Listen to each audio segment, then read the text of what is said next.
Оройн төргийн үзэгчтэй манай студид сэтгүүлч, судлаач Г.Бадамсамбуу хүрэлцэн ирсэн байна. Танд оройн төргий.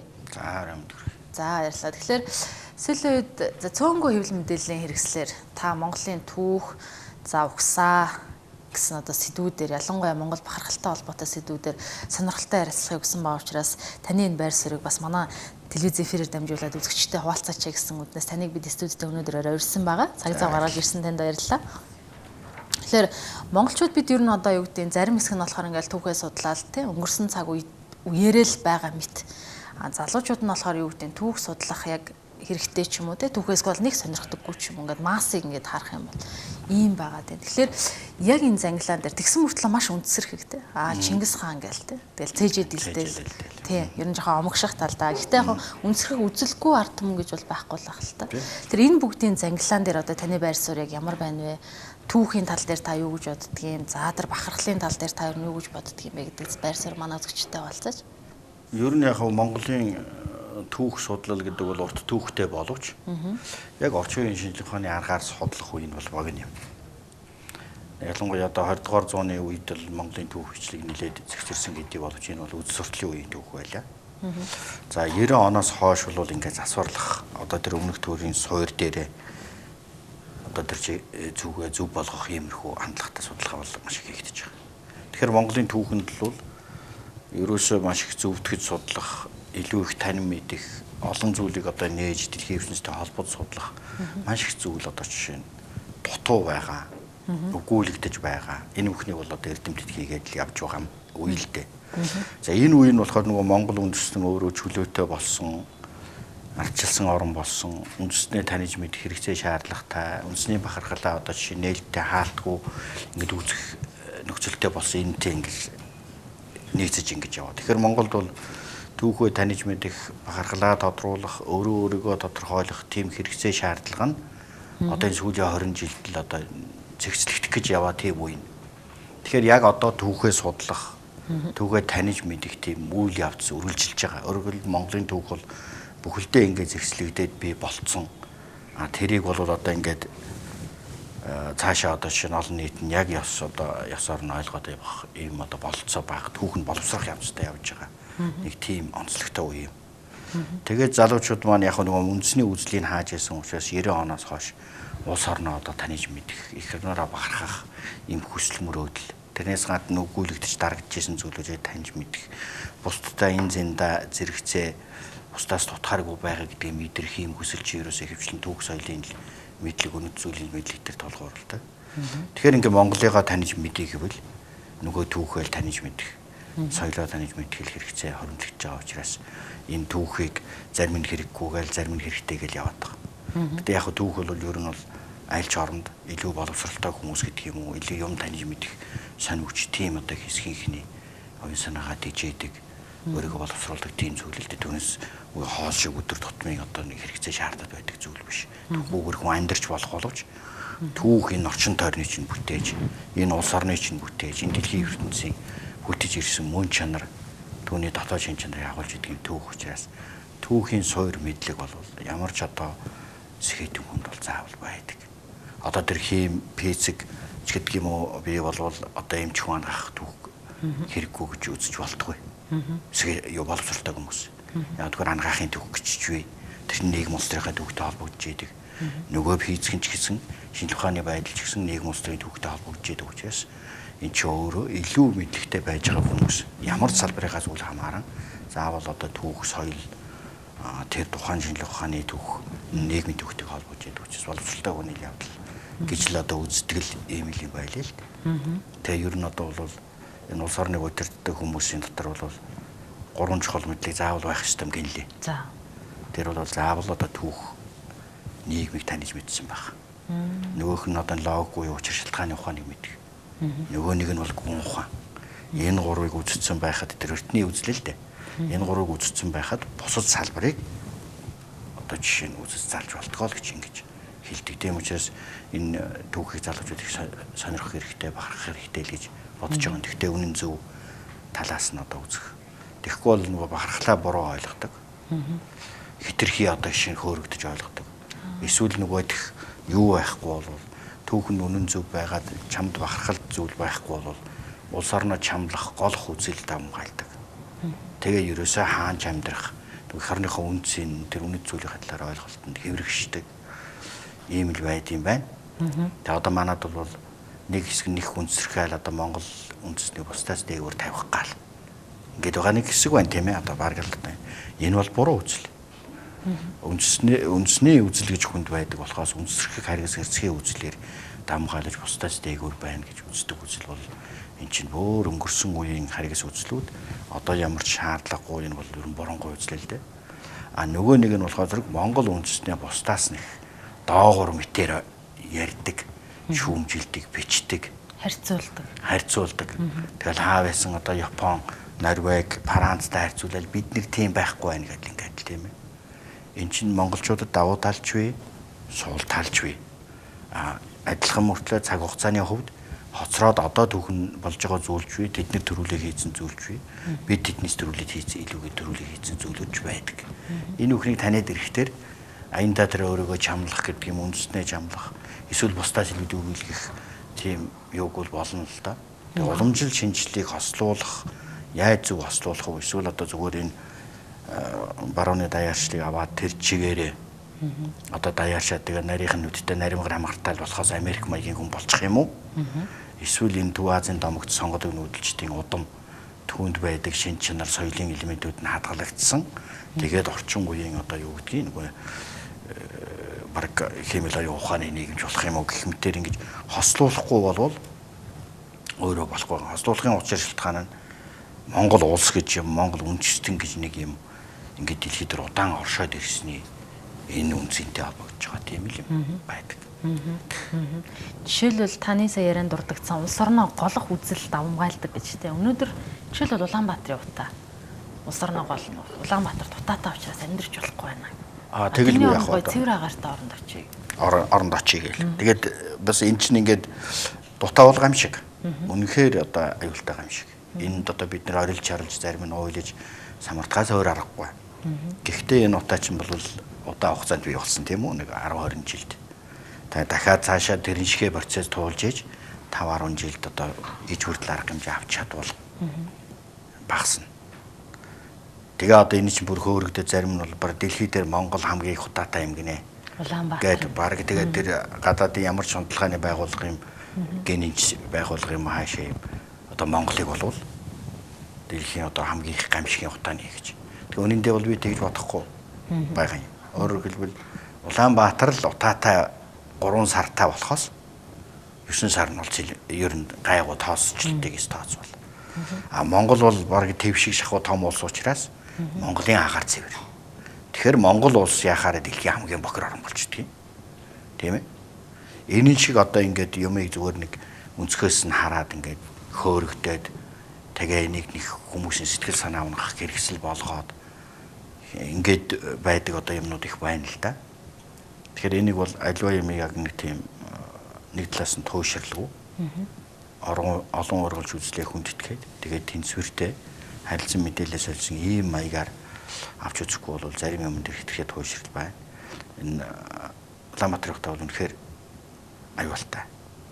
Тэгэхдээ эн чинь Улаанбаатарыг утаатай гарантайны тулаас Монголоо холно гэж байж болохгүй шүү. Дэлхийн бүхэл нийслэл бүхэл том хотууд яг юм утааны хагас цацсан гамшигуудаа туулаад зарим нь одоо ингээл гамшигт нь ороод ингээл явж байгаа.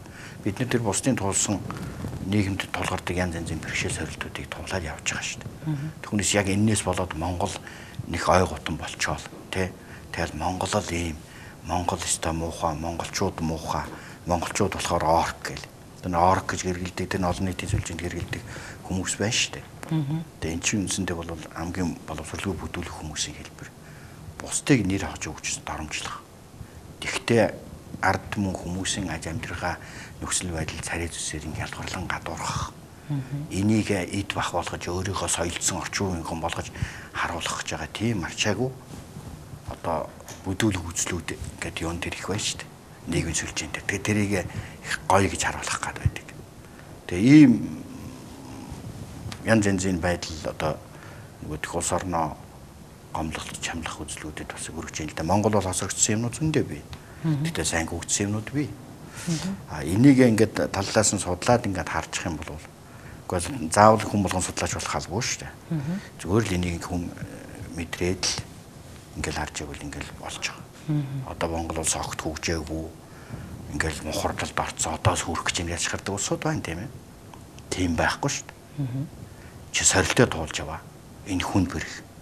Энэ дунд одоо янз бүрийн луу үрчин төвөрчин улсууд гарч ирээд бидний тэр сонгоцсон тэр замыг бодлуулад дунд нь бодлын тариад байгаа болохоос Монгол байх болчих гээд байгаа юм биш.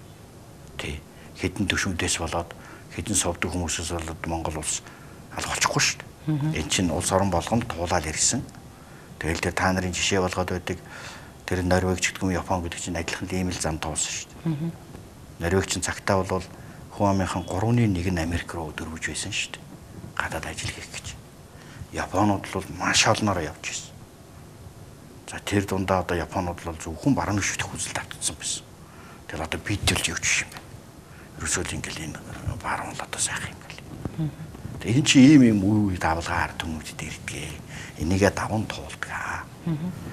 Тэгээ энэ чинь тэгэд нэг тийм бүгдээрээ готраад эсвэл энэ готронг үзлийг түгээгээд бий болж байгаа нөхцөлөдийг хэтрүүл үнэлээд байгаа ийм улсуудын хандлага заримдаа давмгайлах тийм гамшигтай юм бий болтгол юм байна л да. Тийм маягаар ийм юм байна.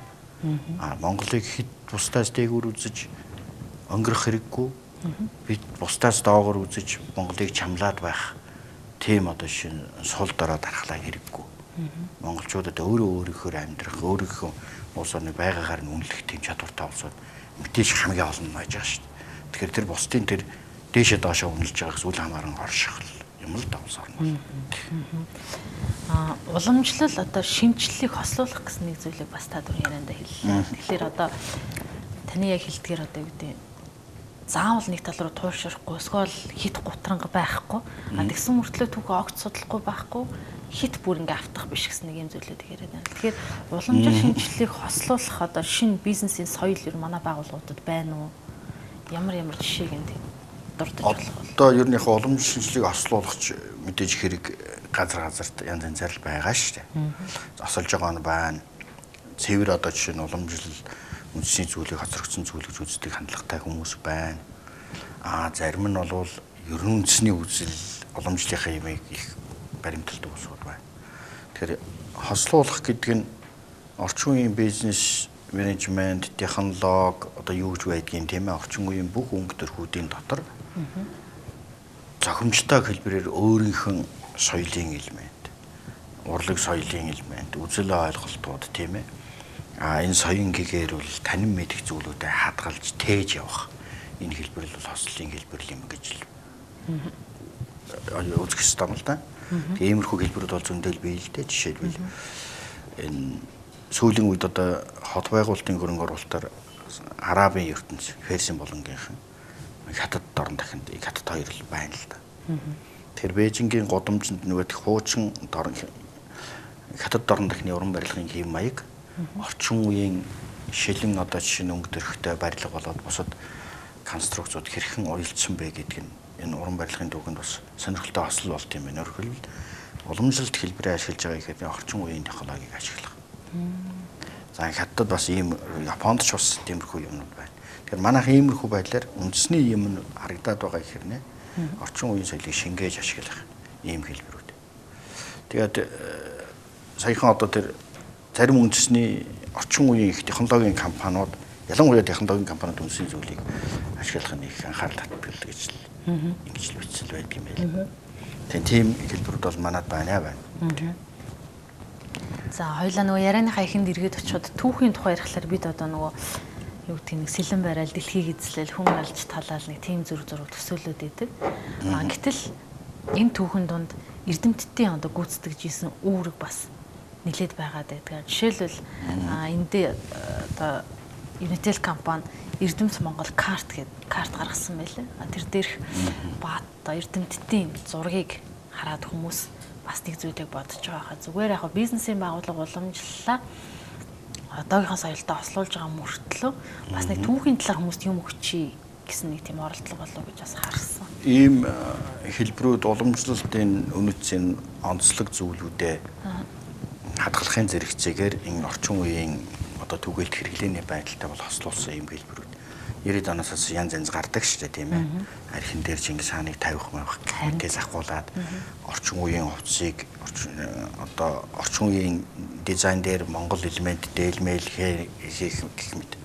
Тэгэхээр тэр Unitel-ийн тэр нэг хаарт сая цагаан сарын бэлгийн зориулж гарч байгаа байл. Тэгээ одоо тэрийг л чаасууж яана л да. Би уул нь одоо энэ магтаад ярьсан байгаа. Тэгээ тэрийг часаахад үтчихлээ. Тэр энэ бас их сонь. 13 дугаар 100 14 дугаар зууны үеийн эрдэмтдийг одоо тухайн үед л хүний оюун ухаан орчил байгаа учраас тэнд чинь эрдэмэртэй илүү одоо зөвлөдөг оюун ухаантай хүмүүс байгаа шүү дээ.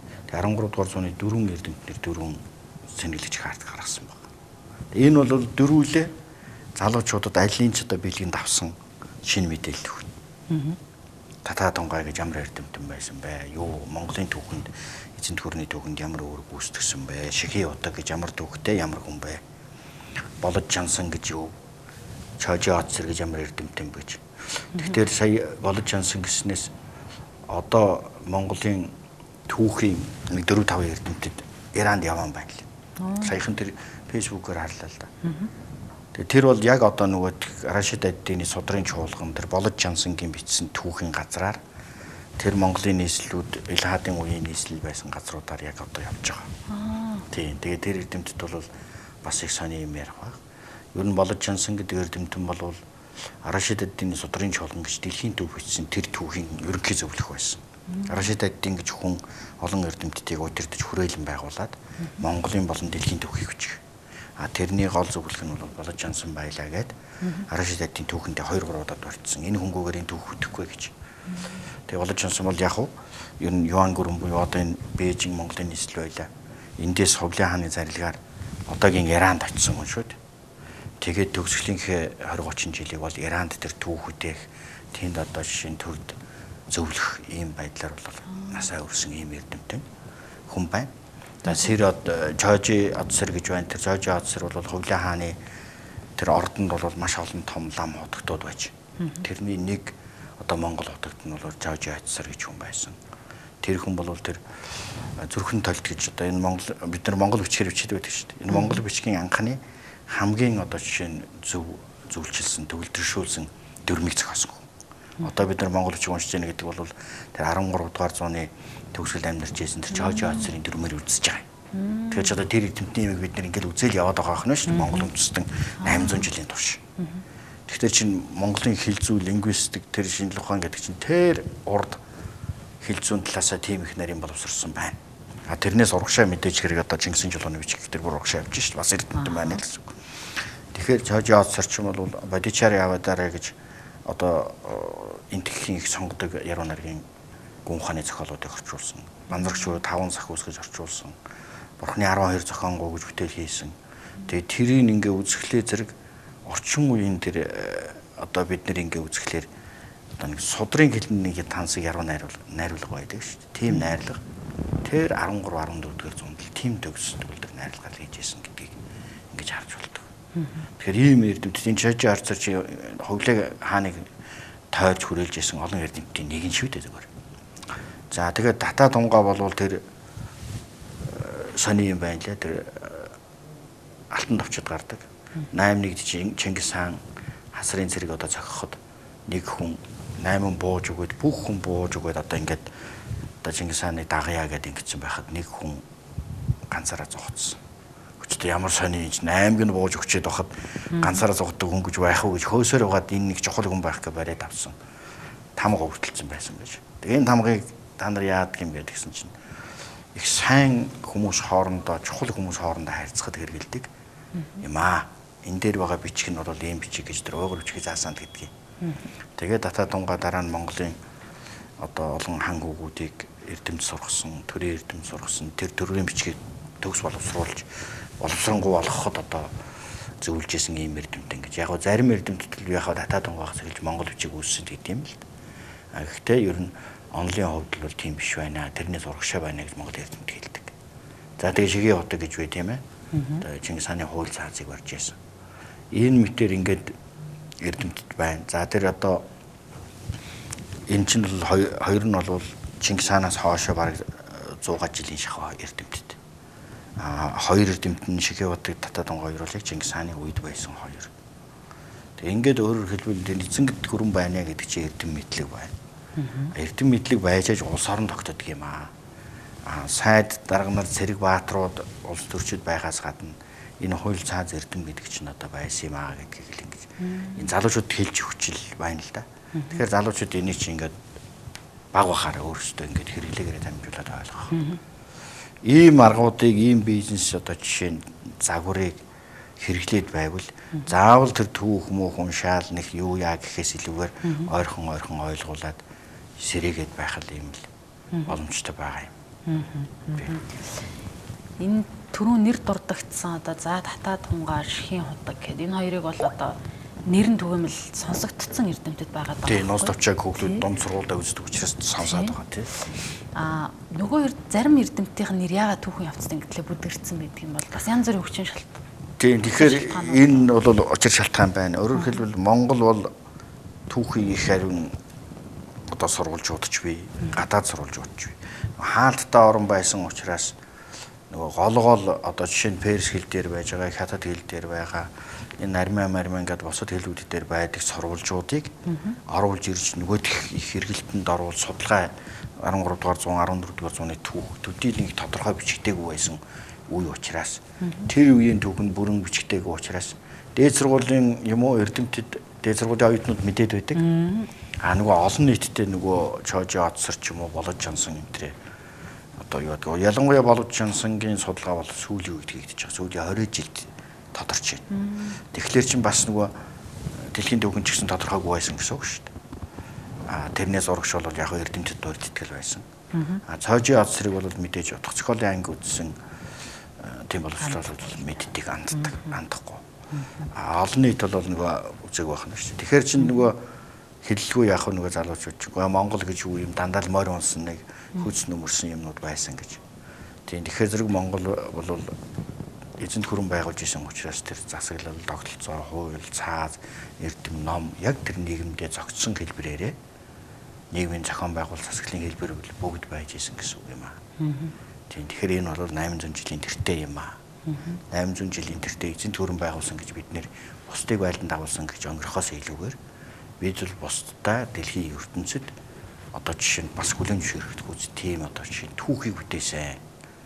Энэ түүхийн дэлхийн одоо түүхийн чухал зүйлүүд хаашаа урагшаага ингээ холбогдож бид нэр бас нэртэй зөвстэй улсууд шүү гэдгийг л харуулж байгаа хэлбэр. Ийм байна. Тэгээд нэг эрдэмтэн байхад түүний ард зөндөл олон хүн байгаа шүү дээ. Одоо ч Монгол тийм шүү дээ, тийм ээ. Тэгэхээр эн чинь бол сая 4 төлөөлөл хэлж байгаа болохоос одоо эрдэм намтай хүмүүс одоо төр зүтгэж ингэж улс орны чинь түүхэнд гавья байгуулсан зөндөө байдгаа л гэж ингэж ойлгох хэрэгтэй. За хоёулангийн ярилцах цаг үндсэндээ шувтарч байна. Одоо нийгмийн сүлжээнээс ингээ харахаар юу гэдэг шүүмжлэгчд олон тий. Янз бүрийн нийгмийг ингээд өнгө аясаар нь үнцэг бүрээр нь ингээд дүгнжиж болохоор харагдаад. Гэсэн мөртлөө нэг зүйл дээр бид маш сайн нэгддгээ. Хэн Монголын нэрийг гаргаж байна? Тэр хүнийг бүгдээрээ бид бахархаж хайрладаг. Тийм. Тэгэхээр энэ магадгүй нөгөө нэг бахархал гэж зүйл нь Монголд одоо цөөдчөөд байгаа юм болов уу? Ер нь бол жижиг үндэстэн бахархал утж байгаа ард түмэн чинь одоо жаахан ч гэсэн юмнаас л одоо нөгөө бахархах үндэснэрээ бахархах тэр юм гүйж тотгож яадаг учраас жаахан ч гэсэн зүйлээр сангаагаа тайлдаг. Ийм байдаг. Тийм учраас Монголд одоо тэнд манай нэг хүүхэд алт авч гинэ, тэнд нэг юм яаж гинэ гэхэд бид нэр өө ашгүйдээ аваадаа гэдээ байгаа чинь бид нар бол нөгөө тийм дэлхийн зэндааны юмнуудад их оролцож байгаагүй. Тэргээр их тийм байгаасаа гэж хүслийн маань илэрхийл байгаа. Тэргээрээ бахархдаг юм.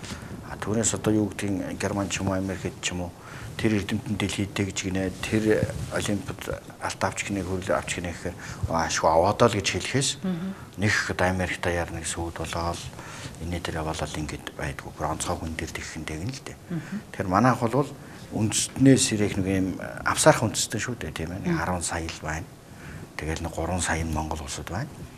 Тэгэхээр чинь бид нэр дундаас ингээд цолгорон гарч байгаа эрдэмтнээч тамирчнаач том чухал хүмүүсээ ч гэсэн их соргогоор мэдрээд түүнийг дэмжих, түүнийг одоо биднэрт дэлхийд төлөөлж бидний нэр нүрийг одоо жишээ нь сайнаар гаргаж байгаа гэж ингэж бахархах юм их байгаа. Тийм учраас бахархуулах энэ байдлыг одоо үндэснийхээ урам дэмийг одоо хүсч идэх үндэстэй учраас л ийм юм харагдаад байна. Тийм. Ийм юм одоо тэгэл энэ юм олон өмнө нь бараг байгаагүй. Яг л социализм шиг хаагдмал орон учраас дэлхийн нийтийн сорилтонд бид нэр орж байгаагүй. Тийм учраас ингээд сумуугаараа бахархаал, олимпийн медаль аваад бахархаал, тэнд хүүхэд уран зэцнэрээ гайхуулахтай бахархаал байгаа маань шинээр нэгдэж байгаа орон өөрөөрөө бахархуулах зүйлсийг маш их тийм хүсэж ингэж авдаг тэр байдал нь соргог байна. Их соргог одоо тэгээд цаашдаа бол ингээд Монгол дэлхийн жишг орн болоод тэгээд нэг ингээд олон чиртэмттэй, олон ч хүнтэй дэлхийн тэр унтнуудтай болоод ирэхлээр зэрэг ерөнхийдөө бол байдал юм шиг ингээд энэ мэдээлэлд юм болоод ирэх байх гэж бодож штэ тийм. За баярлалаа. Цаг зав гаргаж манай студид төрөлцсөн танд баярлалаа. Танд амжилт хүсье. Цаашдын ажил. Үзэгчдээ өнөөдөр үзэгч та бүхэнтэй судлаач, сэтгүүлч Бадамсамбуугай уулзаж ярилцлаа. Анхаарлаа хандуулж зочны цаг хөтөлбөр хүлээн авч үзсэн үзэгч та бүхэнд баярлалаа.